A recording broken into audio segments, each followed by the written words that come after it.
네, 안녕하십니까. 이 시간 전략을 위해서 의전이라든가 의례라든가 이런 거는 생략하고 곧바로 시작하도록 하겠습니다. 우리 이 보수 진보 대화가 지난해 7월부터 지금까지 계속하고 있습니다. 그런데 특별한 이슈를 가지고 특히 이 소위 잠룡으로 불리우시는 분들을 모실 때는 이렇게 많이들 오시는데 경제 문제를 다룰 때는 좀 한가합니다. 역시 우리 사회가 이 정치에 대단한 관심을 갖고 있다, 이걸 느낍니다. 우리가 오늘 이 모임을 만든 이유는 우리 사회가 이 분노에 가득 차서 결국 대통령 탄핵으로 갔습니다만 그 탄핵의 과정 그리고 그 이후에 대해서 많은 국민들이 불안해하고 있는 것도 사실입니다. 그래서 앞으로 나라를 책임지실 뜻을 가지신 분들을 모셔서 우리 국민들이 갖고 있는 그 불안을 조금이라도 해소할 수 있으면 좋겠다 하는 취지에서 오늘 이 자리를 마련했습니다. 그럼 우선 문재인 전 민주당 대표께서 말씀을 시작해 주시겠습니다. 국가미래연구원, 경제개혁연구소, 경제개혁연대가 합동으로 여는 토론회 시리즈의 주제가 보수와 진보 함께 개혁을 찾는다입니다. 이 시기 대한민국에 꼭 들어맞는 주제입니다. 지금 촛불에는 진보 보수가 없습니다. 적폐청산과 새로운 대한민국 건설을 요구하는 한 목소리가 있을 뿐입니다. 지금까지 새누리당 집권 세력을 비롯한 상류 기득권 세력이 이끌어온 대한민국은 정의롭지 않았고 상식적이지 않았고 정상적인 나라가 아니었습니다. 이들은 보수를 외쳤지만 진짜 보수가 아니었습니다. 오히려 진정한 보수의 가치를 무너뜨린 가짜 보수였습니다. 안보장사와 색깔론, 종북 프레임으로 보수의 자리를 차지하면서 기득권을 지켜왔을 뿐입니다. 박근혜 게이트는 그 극단의 민낯을 보여줄 뿐입니다. 그래서 우리가 결별해야 될 구시대는 바로 가짜 보수의 시대입니다. 친일과 독재로 이어져 내려오면서 늘 우리 사회의 주류로 행세해온 가짜 보수의 시대를 이제 끝내야 합니다. 우리가 청산해야 할 구시대의 적폐는 바로 가짜 보수가 만들어왔던 나라답지 않은 나라의 모습입니다. 국민의 삶을 무너뜨리는 극심한 경제적 불평등, 평등한 기회와 공정한 경쟁을 허용하지 않는 극심한 불공정의 사회, 원칙과 상식에 통하지 않고 반칙과 특권과 부정부패가 만연한 정의롭지 못한 세상, 국민이 나라의 주인이 되지 못하고 권력이 국민 위에 군림하는 무너진 민주공화국입니다. 광장을 가득 메운 촛불 민심은 이게 나라냐라는 외침으로 오랜 적폐들의 청산을 요구하고 있습니다. 적폐를 청산하고 우리가 만들어야 할 새로운 대한민국의 핵심은 정의입니다. 정의는 정치, 사회, 경제의 모든 영역에서 함께 구현되어야 합니다. 정치적으로 진정한 민주공화국, 사회적으로 공정사회, 경제적으로 국민 성장이 새로운 대한민국이 가야 할 길입니다. 2019년 대한민국은 건국 100년을 맞이합니다. 대한민국을 건국한 임시정부 헌법 제1조는 대한민국을 민주공화국으로 규정했습니다. 해방 후 새롭게 대한민국 정부를 수립한 재헌헌법은 임시정부 헌법이 정한 대한민국의 국호와 민주공화국의 국채를 그대로 계승했습니다. 그러나 지금까지도 대한민국은 진정한 민주공화국이 되지 못했습니다. 가짜 보수에게 민주의 유전자도 공화국의 유전자도 없었기 때문입니다. 이명박 박근혜 정부는 국가의 공공성마저 무너뜨렸고 국민의 생명과 안전조차 지켜주지 못하는 무책임한 나라로 만들었습니다. 세월호 참사 때 우리 국민이 던졌던 국가란 무엇인가? 라는 원론적인 질문이 바로 그것입니다. 촛불 민심의 첫 번째 요구는 국민 주권이 바로 서는 진정한 민주공화국을 만들자는 것입니다. 두 번째 요구, 공정사회의 출발은 검찰개혁 등을 통해 권력기관을 정상화하는 것입니다.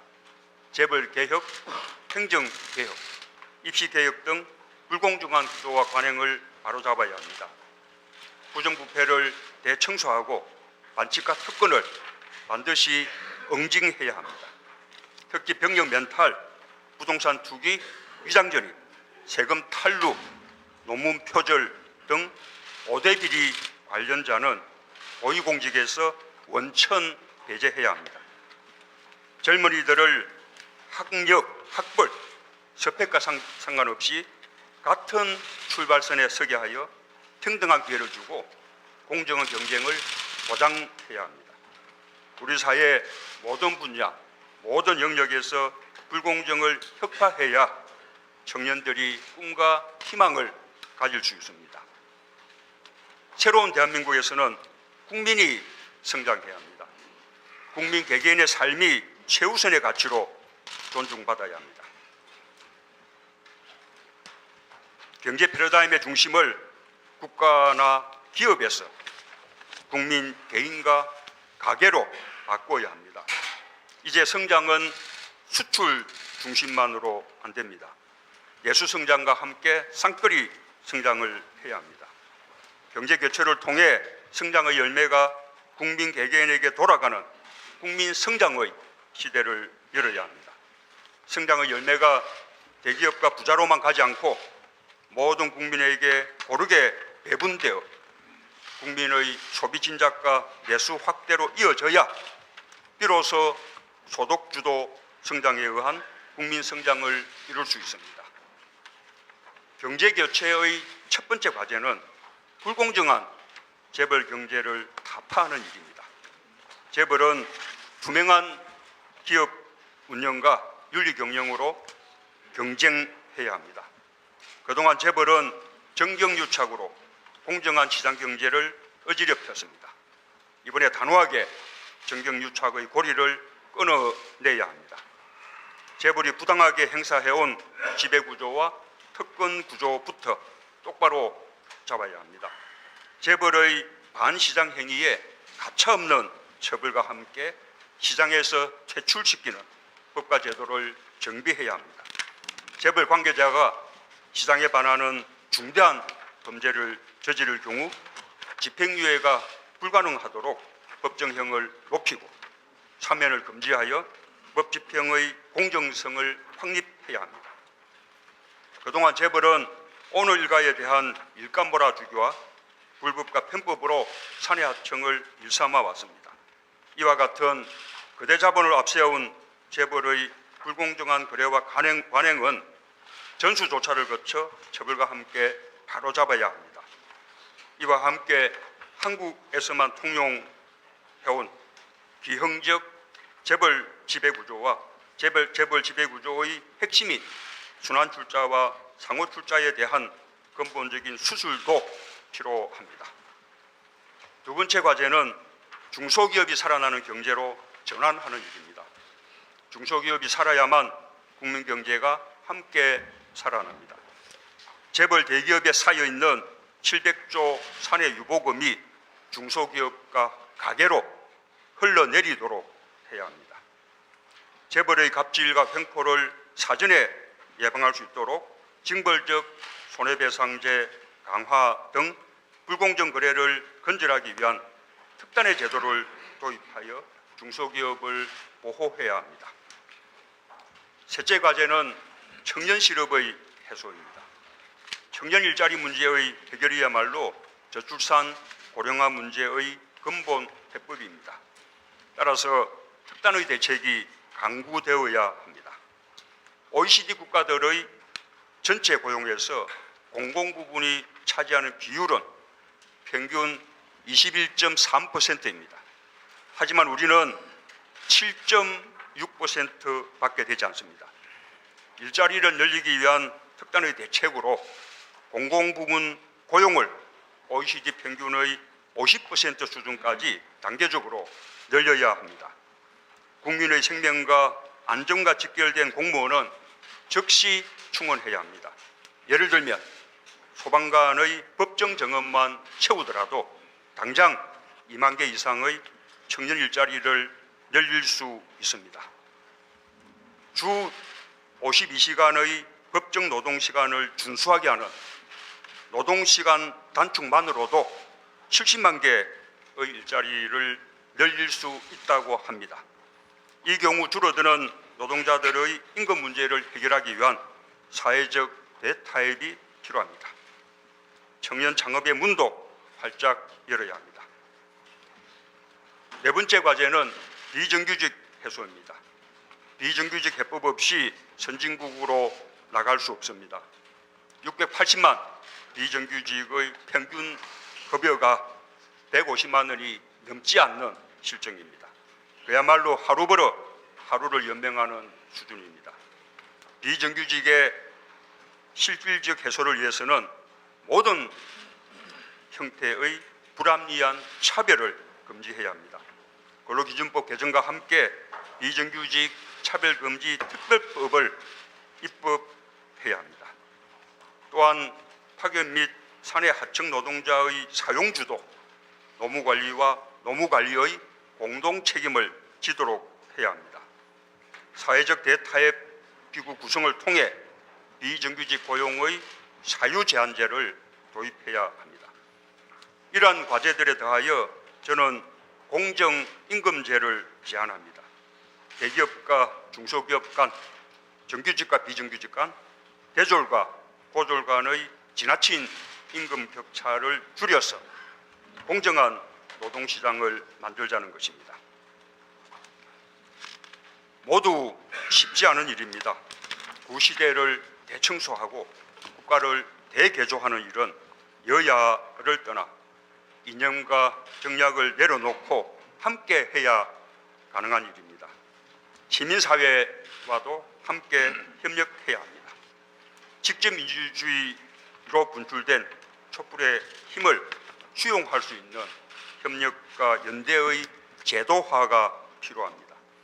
기존의 진보 보수 프레임을 넘어설 수 있는 협력의 지평을 열어야 합니다. 국정 운영에서의 협치도 반드시 이루어져야 합니다. 정부와 국회 간, 여야 간의 협치 문화를 만들어가야 합니다. 정부와 여당 간에도 함께 국정을 운영하고 함께 책임지는 정당 책임 정치를 해야 합니다.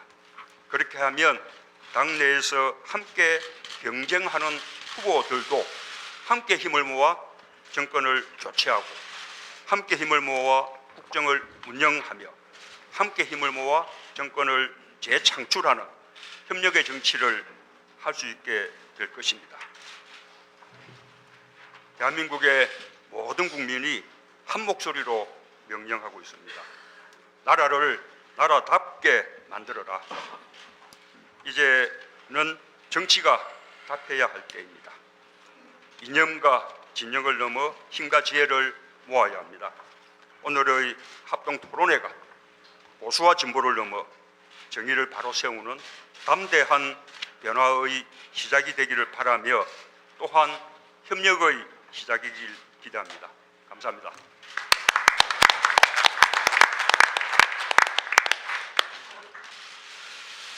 가짜 보수라는 말씀을 쓰셨네요. 오늘 신문 보니까 어느 다른 그룹이 우리가 진짜 보수고 저쪽이 가짜 보수라고 그랬던데 거기서 혹시 배우셨어요? 다음 안철수 의원께서 말씀해 주시겠습니다.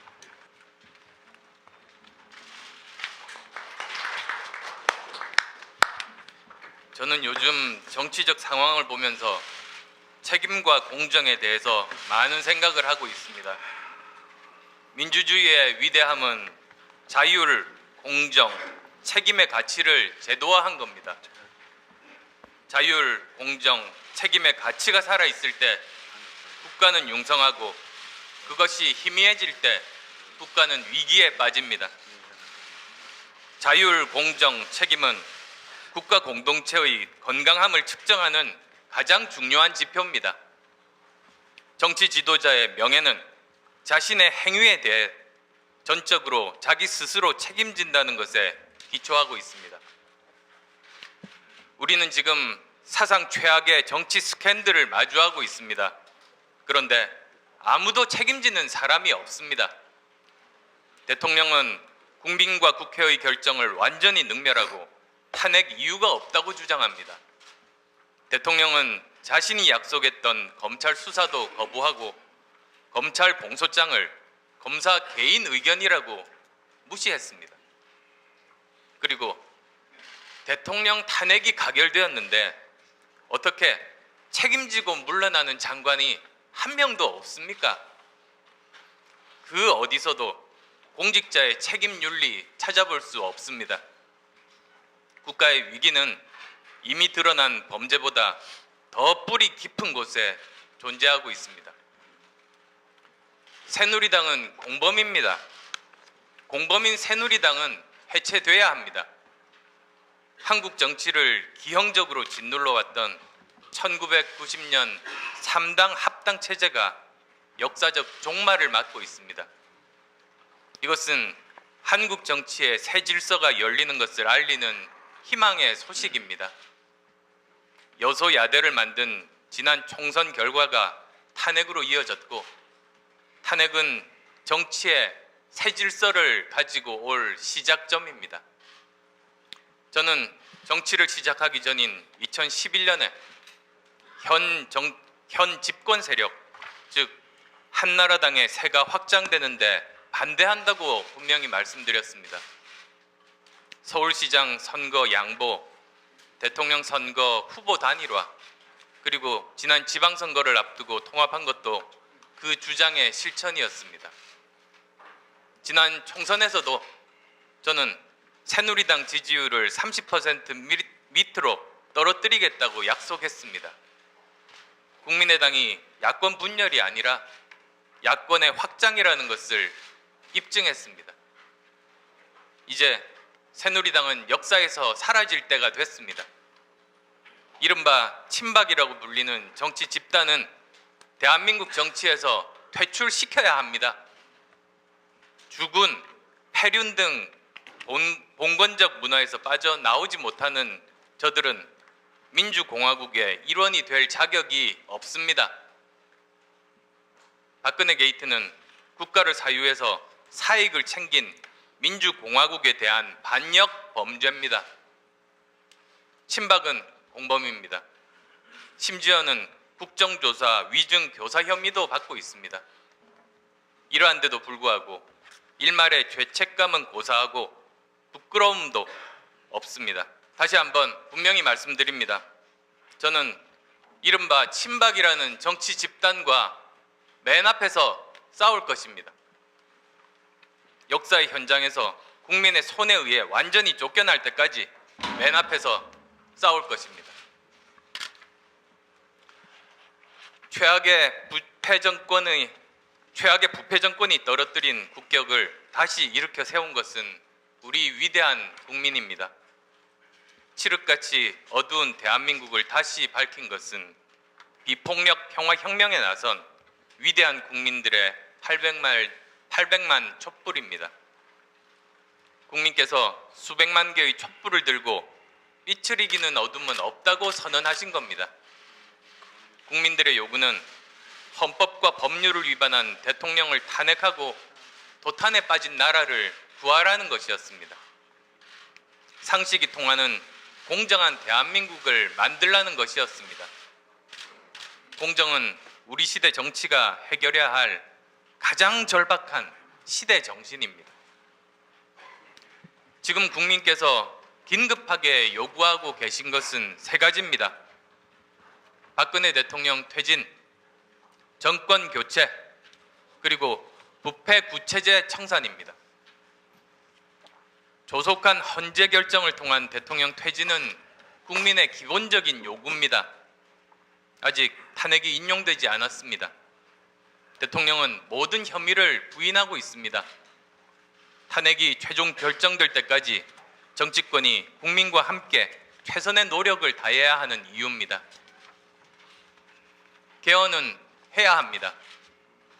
그러나 저는 대선 전 개헌은 반대합니다. 지금은 구체제 청산을 위한 개혁에 집중하고 개헌은 대선 공약으로 내걸고 2018년 지방선거 때 함께 투표하는 것이 실행 가능한 합리적인 방안입니다. 여러 대통령들이 당선 후 개헌 약속을 지키지 않아서 신뢰할 수 없다는 분들이 많지만 다음 지방선거에서 참패하지 않으려면 약속을 지킬 수밖에 없을 겁니다. 박근혜 게이트로 자각한 국민이 가만 놔두지 않을 겁니다.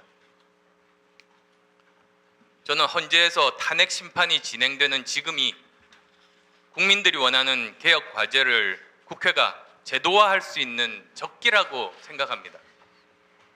탄핵에 찬성한 234명 중에서 180명만 동의해도 당장 실행에 옮길 수 있습니다. 탄핵 결정 전에 국회가 국민의 요구에 따라서 다음 세 가지를 법제화할 것을 제안합니다. 첫째, 검찰개혁의 일환인 고위공직자 비리수사처 설치법 통과시킵시다. 검찰이 제 역할만 다했어도 범죄 집단이 이렇게까지 활개치지는 못했을 겁니다. 최근에 한국 고위공직자들 부패지수 계속 높아지고 있습니다. 여러 논란에도 불구하고 제2의 게이트를 막기 위해서라도 공수처 설치는 반드시 필요합니다. 둘째, 불공정한 경제 구조와 관행을 척결하기 위한 일환으로 공정거래위원회를 경제검찰 수준으로 강화하는 법안을 통과시킵시다. 저는 이미 독점 규제 및 공정거래에 관한 법률 일부 개정 법률안을 대표 발의했습니다. 재벌 대기업 위주의 불공정한 경제 구조 바꾸지 않으면 아무리 실력 있는 중소기업도 대기업이 될 수 있는 길이 원천 차단됩니다. 공정한 경제 구조 만드는 것은 대한민국 미래를 위해서 더 이상 미룰 수 없는 핵심 과제입니다.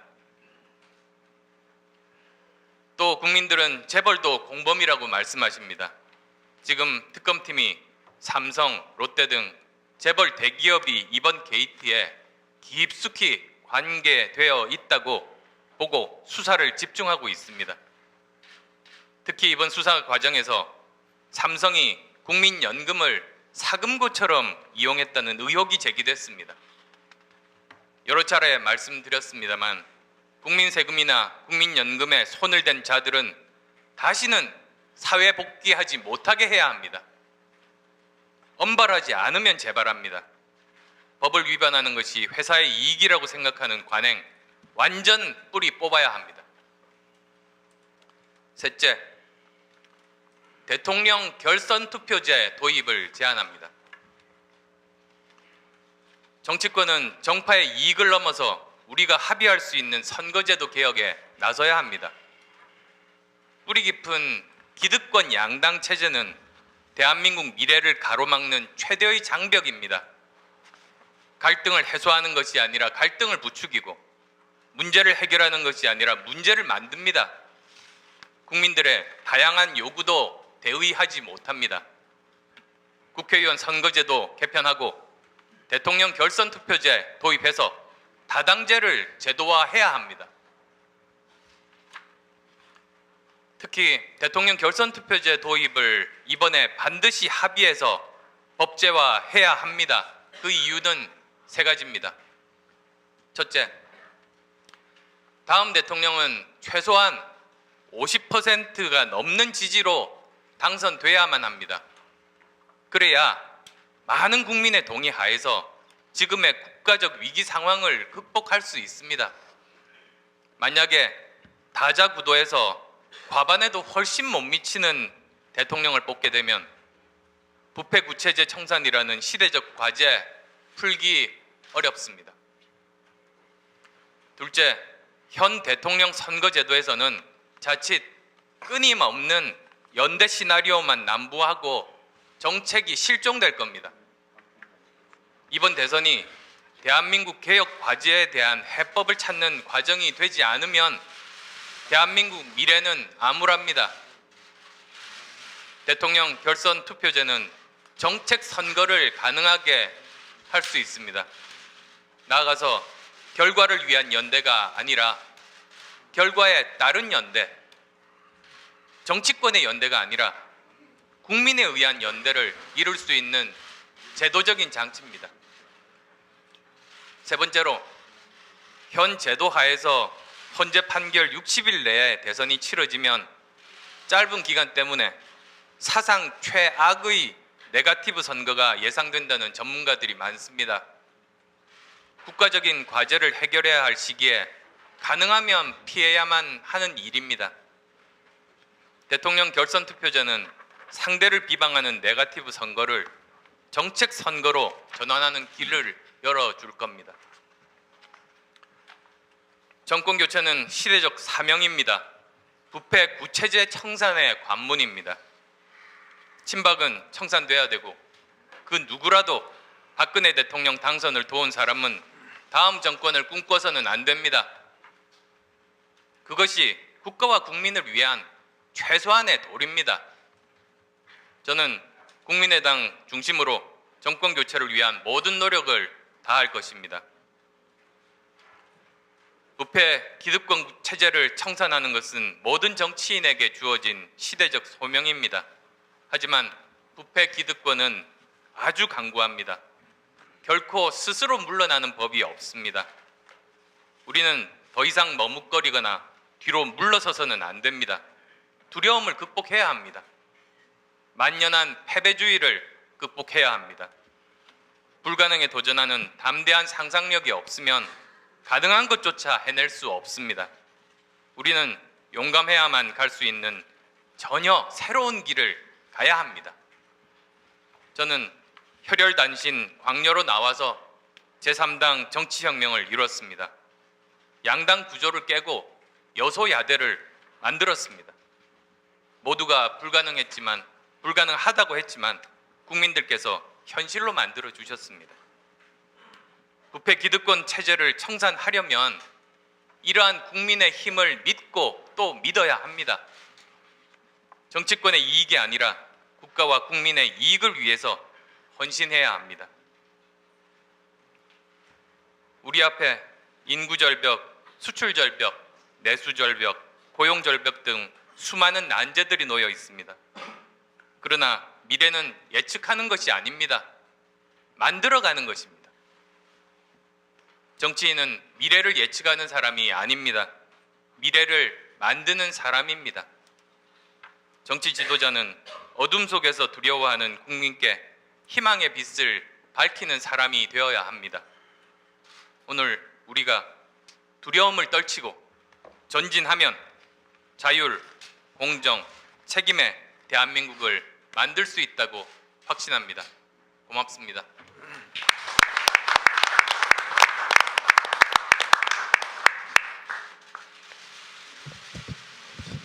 다음 남경필 지사 말씀하시겠습니다. 저는 리빌딩 코리아란 얘기로 조금 시작을 하겠습니다. 왜냐하면 지금 대한민국 상황이 단순히 그냥 리모델링 해서 될 일이 아니라 완전히 좀 리빌딩 하자는 차원입니다. 한번 통계를 보시면 정치인 신뢰도, 출산율, 잠재 성장률, 청년 체감 실업률, 빈부격차 이게 지금 제일 심각하고요. 또 이 출산율 마찬가지입니다. 사교육비 이게 이제 우리 아이를 안 낳는 이유 중에 이런 것들이 있죠. 이게 지금 우리 대한민국의 현실이고요. 정치인 신뢰도가 여기 다 정치인입니다만 97인데 이거 최순실 사건 이전입니다. 그것까지 포함하면 뭐 백등 확 바깥으로 나갔을 겁니다. 그래서 이게 지금 우리 내부적 문제고요. 바깥의 문제를 보면 세계 정세가 이 여기 있는 면면들 제가 좋아하는 메르켈 총리 빼놓고는 이렇게 보면 간단한 사항이 아닙니다. 우리 대한민국 또 이 한민족이 늘 국난을 겪을 때 어떤 일이 있었냐면 대륙을 둘러싼 해약을 둘러싼 권력의 이동기 파워 시프트기에 우리 민족이 굉장한 국난을 겪었습니다. 병자호란, 뭐 6.25, 한일 합방, 뭐 이런 일들이 다 우리 민족의 큰 비극이었죠. 지금 그런데 이 내부의 문제와 이 외부의 파워 시프트의 두 가지 문제는 지금 공통적으로 우리 사회를 지금 짓누르고 있는 문제입니다. 그래서 이 일을 어떻게 해결할 거냐? 저는 이 그동안 중도, 보수, 진보 이렇게 구분이 돼 있었습니다. 근데 이거 좀 깨자는 겁니다. 오늘 아마 토론도 그런 내용이신 것 같은데요. 보수 진보가 뭐가 중요합니까? 문제 해결을 해야 되고 이제 보수 진보라는 것은 이제 낡은 구분이다. 저는 저희가 앞으로 하게 될 신당 그리고 제가 혹시 집권하게 되면 개인의 행복을 최우선으로 할 겁니다. 개인의 행복이 되면 저는 국가도 강해지고 우리 사회가 건전해질 거라고 생각합니다. 어떤 걸로 할 거냐? 자유와 공유라는 두 가치를 잘 접목하자. 그리고 이 극좌, 극우 이것만 떼어내고 나면 나머지는 좀 함께 힘을 합하자 하는 그런 차원에서 말씀을 드립니다. 그래서 저는 이거를 제2 국가주의 또 시장주의 그걸 뛰어넘는 제3의 길을 또 뛰어넘는 제4의 길, 제4차 산업혁명 시대의 일자리 없는 성장까지를 포함한 제4의 길을 만들어가자는 게 저의 주장입니다. 먼저 정치부터 보죠. 이 보시면 알지만 이게 슈레더 총리하고 메르켈 총리입니다. 전현직 총리고 두 사람이 2005년도 선거 때 부딪히고 결국은 그때 메르켈 총리가 승리를 하고 지금 슈레더 총리는 정계 은퇴한 상황입니다만 이 두 분은 지금 대연정을 하고 있습니다. 뭐 과거에 노무현 대통령도 대연정을 하자라는 제안을 했었는데요. 대연정을 하고 있고 슈레더의 아젠다 2010이라는 국가 대변혁 개혁 프로젝트를 집권한 메르켈 총리가 첫 일성으로 슈레더의 아젠다 2010을 그대로 계승하겠다는 얘기를 하면서 저들은 지금 연정을 하고 있습니다. 제가 이번에 독일 가서 봤더니 연정을 뛰어넘어서 이제는 이 메르켈 총리하고 슈레더 총리의 후임인 지금 3인당 총재인 가브리엘 부총리하고 총리 부총리 나누고 있으니까요. 합의를 해서 현직 외무부 장관 역시 3인당 출신입니다. 좌파 출신입니다. 이 슈타인마이어라는 외무부 장관을 차기 대통령으로 선출하기로 좌우가 합의를 했습니다. 이 정도 해야 국가가 안정되는 거 아닌가 하는 생각을 합니다. 경제 얘기하겠습니다. 뭐 경기도에서 이런 지금 연정을 하고 있는데요. 지금 우리 경제 구조가 이런 겁니다. 대기업 위주의 지금 큰 거인들에다가 거기다가 인프라에다 국가 집중 투자까지 해주고 있습니다. 이게 그래서 여기서 벌은 돈 가지고 나머지 사람들한테 크리클 다운 해주겠다. 근데 이게 작동이 안 됩니다. 집중만 됩니다. 이걸 깨야죠. 어떻게 깨겠습니까? 이거 깨자는 주장하는 거는 똑같습니다. 어떻게 깰 거냐는 거죠. 경제 민주화만 하면 됩니까? 경제 민주화는 필요 조건이긴 합니다만 이 대기업의 반칙을 막아내는 정도일 거고요. 경제 민주화의 필요 충분 조건은 뭐냐? 이런 중소기업들, 중견기업들에게 국가의 집중 투자, 즉 플랫폼을 깔아주고 옛날처럼 투자해주고 간섭하는 게 아니라 플랫폼을 깔아주는 것. 마치 아이폰이 플랫폼을 깔듯이 구글이 플랫폼을 깔듯이 국가가 이제는 플랫폼을 깔아야 한다. 그래서 저는 그 시스템을 이 공유적 시장 경제라는 그러한 새로운 길로 가야 된다고 생각합니다. 이 두 가지가 뭐냐 하면 정치의 연정 그리고 경제의 공유적 시장 경제는 모두 기존의 자유라는 가치와 공의라는 시대의 가치를 같이 묶을 때 가능하다. 저는 이 두 가지를 오늘 말씀드리고자 합니다. 아젠다를 말씀을 드릴게요. 정치에서 경제에서 역시 이 시대 정신은 권력과 부의 공유입니다. 이 권력과 부의 공유에 있어서 이것을 완결하는 것은 아까 안철수 대표님 말씀하신 대로 개헌이 될 겁니다. 그러나 개헌은 지금 현실적으로 대선 전에 불가능합니다. 그러면 대선 과정에서부터 시작하자는 겁니다. 여기 계시는 어떤 분이 집권을 하시더라도 약속을 하셨으면 좋겠어요. 내가 집권하면 연정하겠다.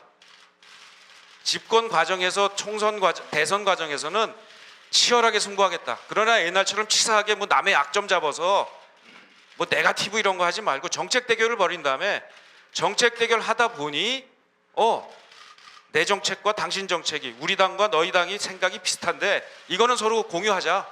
그래서 이건 서로 공동의 추진을 하자. 다른 것들은 계속 토론하면서 한번 맞춰보자. 그리고 같은 것들을 추진하기 위해서 앞으로 집권하는 사람이 내가 한 30% 정도는 권력을, 자리를, 예산을 함께 나누겠다 해서 새로운 집권 대신 집권한 분이 함께 경쟁한 그 상대 세력에게 장관 자리를 함께 공유하는 형식으로 연정을 하기를 제안합니다. 그건 누가 이기든지 마찬가지입니다. 지금 경기도에서 하고 있습니다. 저는 탈당해서 지금 무소속입니다만 뭐 이제 신당을 만들겠죠.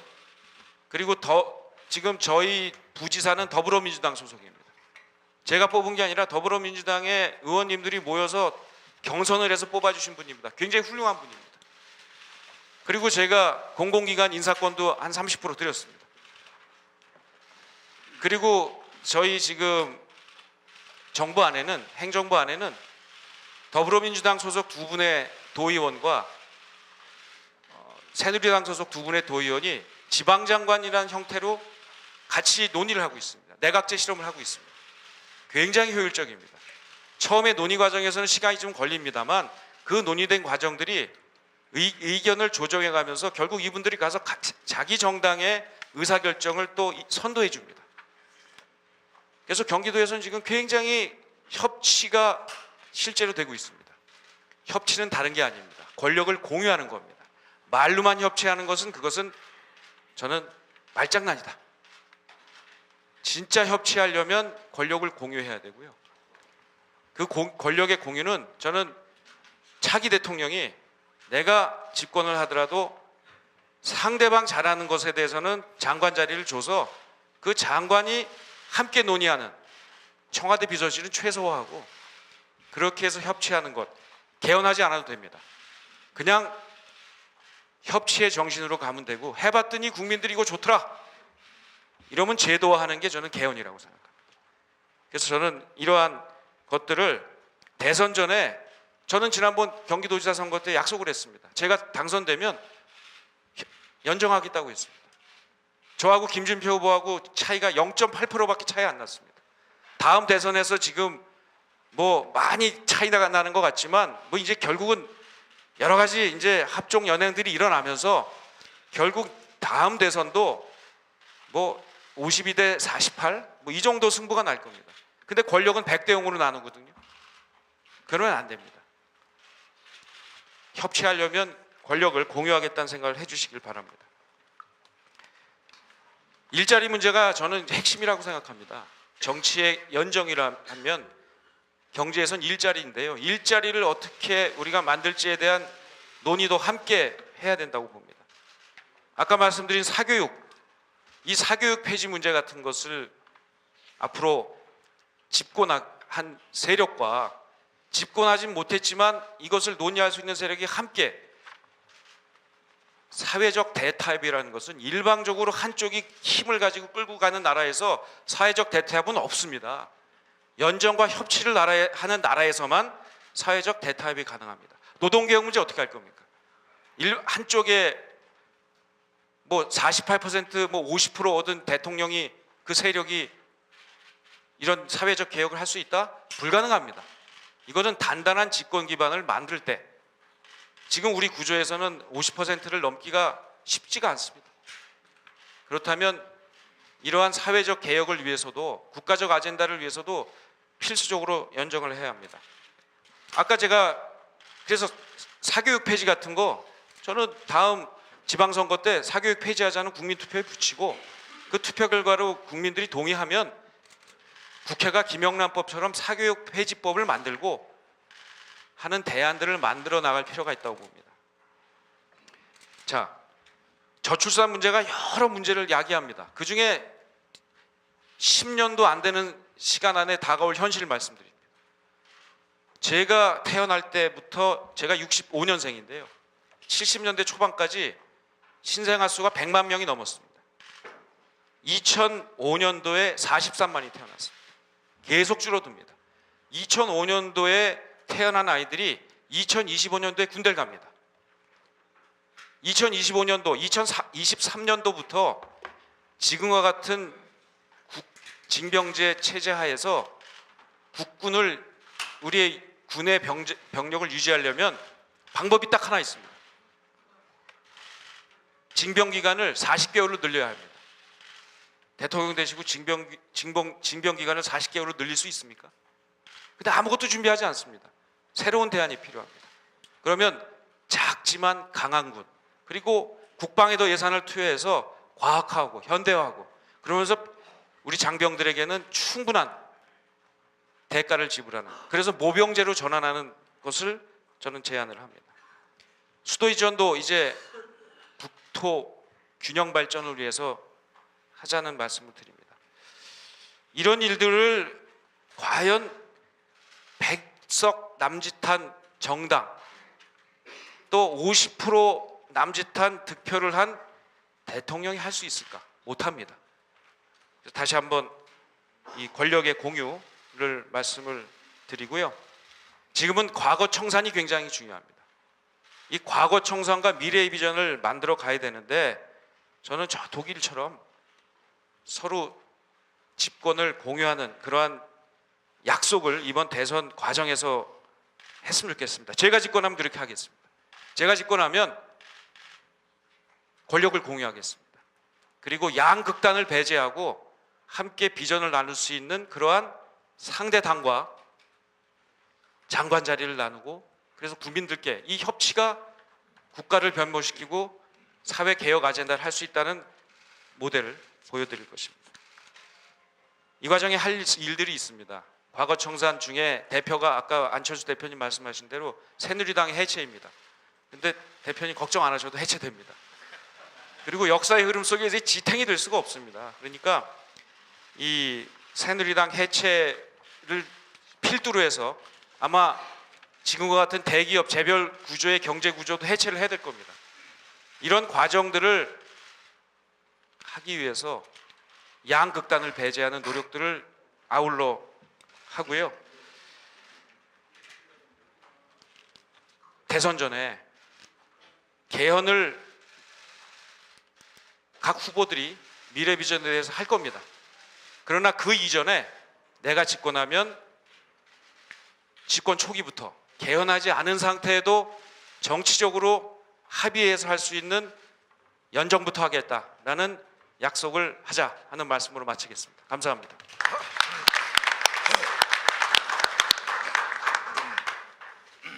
네, 우리 손학규 전 대표님 미안합니다. 순서가 제일 늦어서 말씀해 주시죠. 우선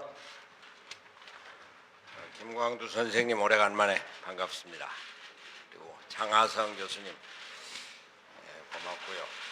제가 오늘 예정에 없었던, 여기에는 명단에 없는데 나오게 된 것이 사실 한 일주일 전쯤에 김상조 교수님한테서 나와달라고 부탁을 받았습니다.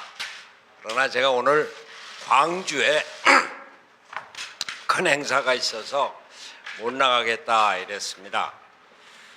근데 어제 저 오후 늦게 장하성 교수님하고 딴 얘기를 하다가 제가 안 나온다고 하는 얘기를 했더니 이 자리가 상당히 중요하다, 웬만하면 나왔으면 좋겠다 해서 급히 일정을 바꿔서 저녁에 나오기로 결정을 했습니다.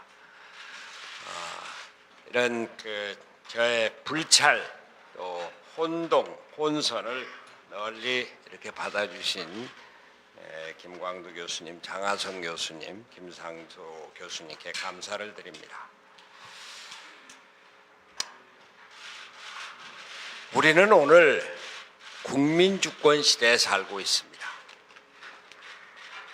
우리는 대단히 위대한 국민을 가졌습니다. 지난 주말까지 거리를 메운 시민들의 함성이 대통령의 탄핵을 끌어냈습니다. 탄핵 소추안 의결은 국회에서 했습니다만 탄핵은 국민들이 만들었습니다. 국회가 처음부터 탄핵을 준비하지도 않았습니다. 그러나 이 노도와 같은 국민들의 함성이 친박계 의원 30명 넘게 탄핵에 찬성하도록 했고 지금 탄핵안은 헌법재판소에 가 있습니다. 그런 과정에서 새누리당은 분당의 과정을 걸치고 있고 앞으로 해체될 것으로 믿고 있습니다. 헌재는 국민의 뜻을 받아서 하루빨리 탄핵 소추안을 인용해야 할 것입니다. 우리나라가 참으로 어렵습니다. 수출은 감소하고 소비 절벽에 고용 절벽으로 나라 전체가 몸살을 앓고 있습니다. 생산이 감소하고 있습니다. 소득 증가율이 2014년 4.0%에서 이제 작년에 2.4%로 줄어들고 있습니다. 가계 부채가 너무 많이 늘어나서 이것이 국가 경제 위기에까지 부딪히고 있습니다. 부채 증가율이 2013년 3.3%에서 작년 6.4%까지 오르고 있습니다. 부채를 갖고 있는 가구당 부채가 1억이 넘는다고 합니다. 시민들 거리의 함성이 당장은 박근혜 퇴진을 요구하고 또 지난주에는 황교안 대통령 권한대행의 퇴진 또는 탄핵을 요구하고 있습니다만 그 바닥에는 이게 나라냐 하는 탄식이 깊이 서려 있습니다.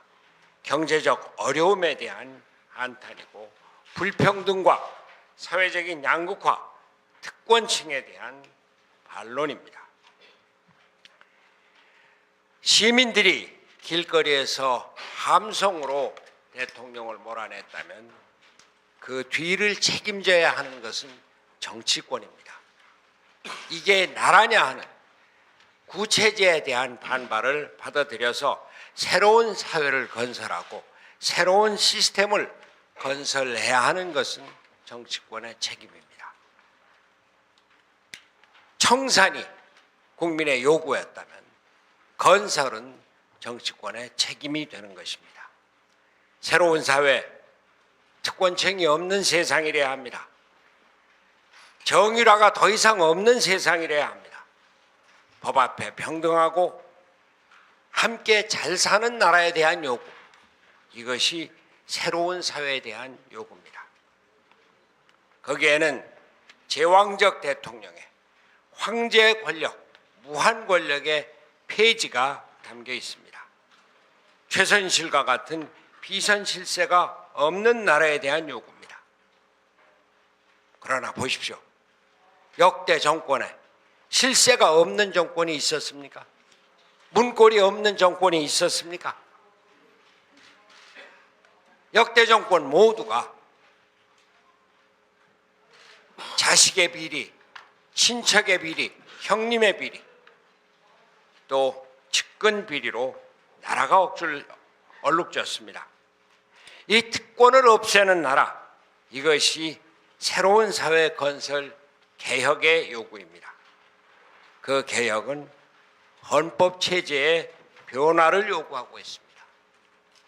제가 강진에서 내려오면서 나라가 무너지고 있다. 6공화국 87년 헌법 체제는 이제 끝났다.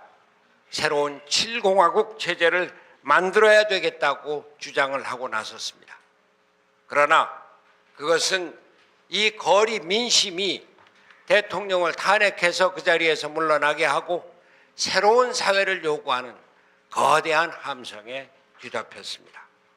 우리 국민이 위대하다고 하는 것을 그대로 보여주고 있습니다.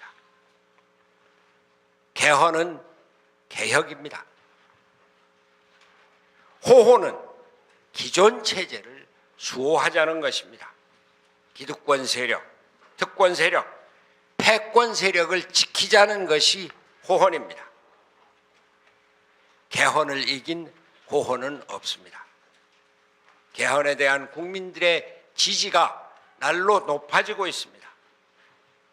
개헌을 위한, 개헌을 요구하는 의원들의 세력이 확보가 돼 있습니다. 개헌 반대론자들은 대부분 개헌의 필요성은 인정을 한다. 그러나 시기가 안 좋다.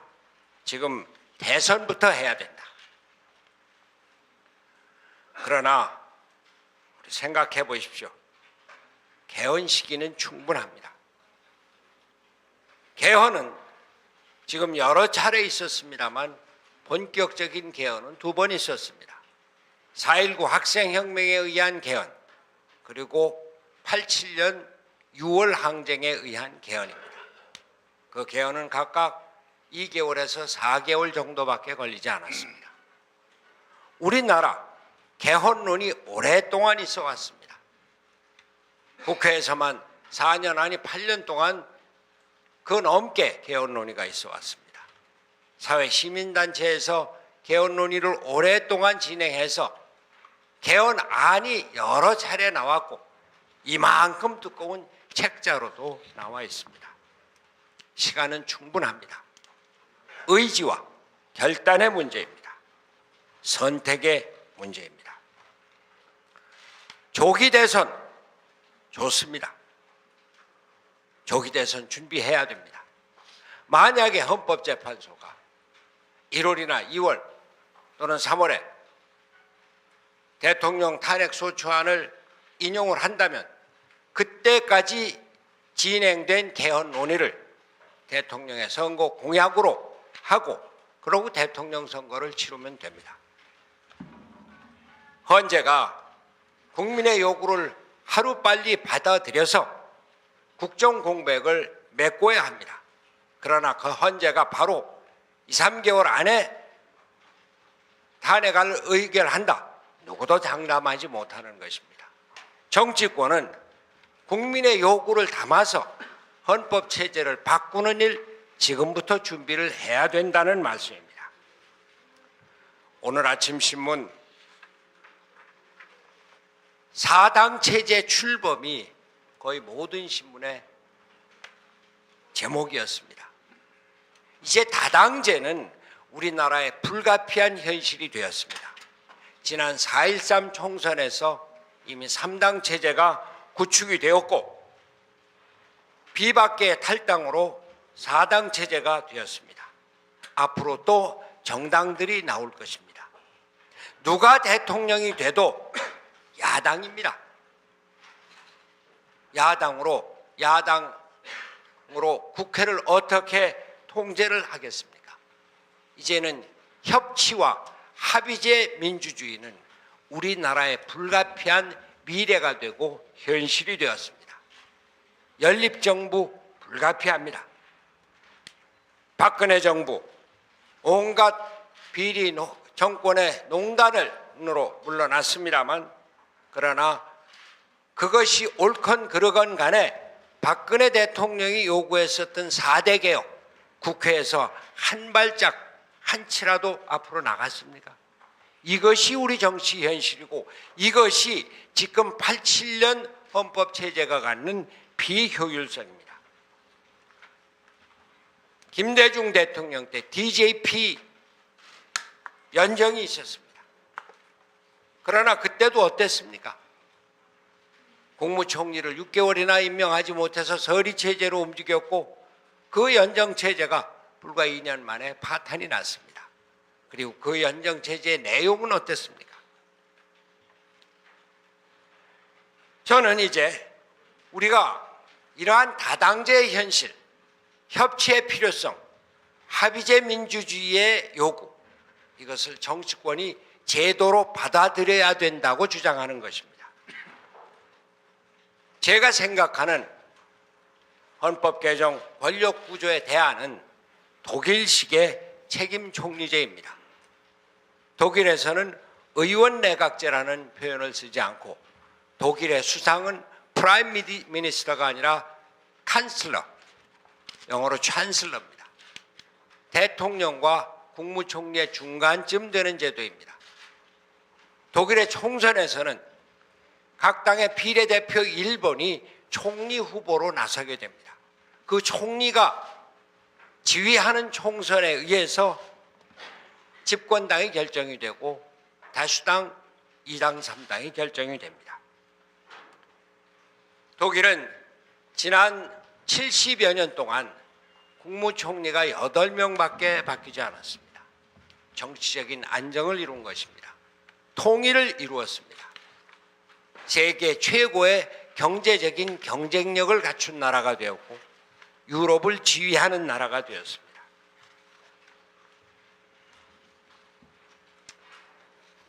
우리나라도 이제 바뀐 정치 현실, 다당제와 다양한 정치적인 의견을 수렴할 수 있는 정치 체제를 지금 갖춰야 된다고 하는 것입니다. 4.19 혁명과 87년 6월 항쟁, 그리고 금년에 있는 시민혁명, 촛불 명예혁명, 이때야말로 헌법을 개정해서 새로운 나라를 준비할 가장 소중하고 또 필요한 그러한 변화라고 하는 것입니다.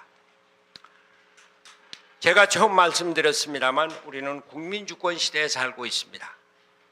우리 국민들은 그러나 오랫동안 대통령 제도에 순치되어 왔기 때문에 그래도 대통령은 내 손으로 뽑아야 되지 않는가 하는 정서가 강합니다. 어떠한 정치 논리도 이러한 정서를 제압하지 못할 수 있습니다. 저는 제가 이야기하는 독일식의 합의제 민주주의, 이것을 꼭 고집하지는 않습니다. 국민주권 시대에 앞으로 헌법 개정 논의를 본격적으로 시작을 하면 국회에서 개헌특위가 제대로 가동이 되어서 헌법 개정 논의가 시작되면 시민사회 각 단체들이 헌법특위 안에 국민개헌위원회든지 이렇게 시민사회 의견을 수용을 해서 헌법 개정의 내용을 다듬어 가는 것이 순리다, 이렇게 생각을 합니다. 우리 지금 당장 여당이 없는 나라가 되었습니다. 대통령 권한대행이 있습니다만 그러나 야당이 이를 인정하지 않습니다. 많은 국민들이 물러나라고 하고 있습니다. 그러나 보십시오. 지금 대통령 권한대행이 퇴진을 하거나 또는 국회에서 가상 탄핵을 당한다고 하면은 그럼 그 뒤에는 뭡니까? 국회의장이 대통령 권한대행하지 않습니다. 박근혜가 임명한 부총리가 대통령 권한대행을 합니다. 그 부총리를 또 탄핵을 한다. 그 밑에 제2의 부총리가 됩니다. 이런 헌법 체제를 바꿔야 하는데 현재 헌법 체제 안에서 이런 모순이 나타나고 있는 것입니다. 대통령 권한대행이 만약에 1월 31일에 박한철 헌법재판소장이 퇴임을 하면은 그 뒤에 대통령 권한대행의 헌법재판소 소장 임명을 인준하지 않겠다고 야당은 얘기를 합니다. 맞는 이야기입니다. 그러나 이러한 상황은 미리 준비를 했어야 합니다. 탄핵안이 가결될 것은 우리 국민들의 눈으로 누가 봐도 뻔한 이치였습니다. 12월 9일 많은 시간 남겨두고 있었습니다. 그러나 국회는, 특히 야당은 국무총리를 선출해서 대통령 임명을 하라고 하는 이러한 것을 외면했습니다. 왜 그랬는지 모르겠습니다. 저 자신은 개인적으로 처음부터 대통령은 모든 것을 내려놔라. 여야는 국무총리를 합의해서 그 국무총리가 거국 중립 내각을 구성해라. 이렇게 요구를 했었습니다. 이제 탄핵 과정에서 우리가 못했었던 것 앞으로 개헌 과정에서 해내야 합니다. 방금 말씀드린 대로 다당 체제가 눈앞에 다가와 있고 그 다당 체제에서 국정의 안정을 기하고 또 정책적인 연속성을 담보하기 위해서 합의제 민주주의 협치를 제도화하는, 개인에게 맡기는 것이 아니라 제도화하는 이런 상황에 지금부터 준비를 해야 합니다. 개인이 내가 협치를 했다. 대통령 당선되는 사람이 협치를 약속해라. 국정은 그렇지 않습니다.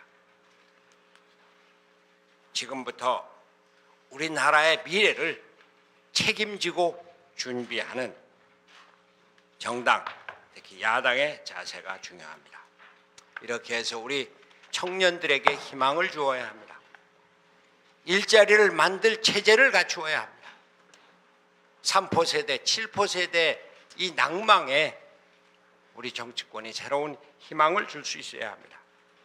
우리나라의 미래를 이끌어 나갈 청년들에게 희망을 줄 수 있는 새로운 헌법 체제, 시스템을 바꿔야 할 것입니다.